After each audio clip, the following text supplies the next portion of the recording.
این است که چرا باید ما نماز بخونیم. اونا که نماز خوندن به کجا رسیدن؟ پدر مادر با بچه‌هاشون در این رابطه درگیرن. بلند شو برو نماز بخون، این میگه ولش کن الان خوابم میاد، خستم، حالا بعداً کنکور مهمتره، تست، درس. ولی سوال میکنه از پدر مادرش. بعضیام شاید جرأتش نکنین سوال کنن. من از قول شما این سوال کردم، به این سوال میخوام پاسخ بدیم. چرا ما باید نماز بخونیم؟ نماز تشکر از خداست. خدا اگه لب به ما نمیداد، کوچیک بودید نمیتونستید بمکید و بخورید، این باز با سرنگ تو حلقتان میریختن یا با شلنگ میریختن تو حلقتان.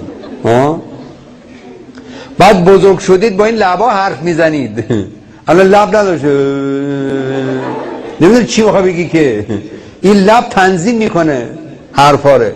قدیم میگفتم ب مثلا میخواه بگی میم مثلا، گو آقا لبا میچسبه کم میچسبه، این تنظیم کننده است. این مثلا چیزی میزنن از این بگید آره این تنظیم کننده است، این لب این تنظیم کننده است.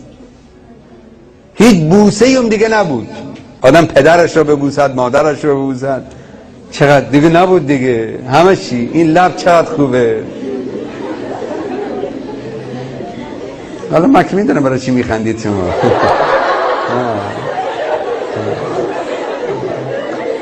هنوز زوده حالا انشالله.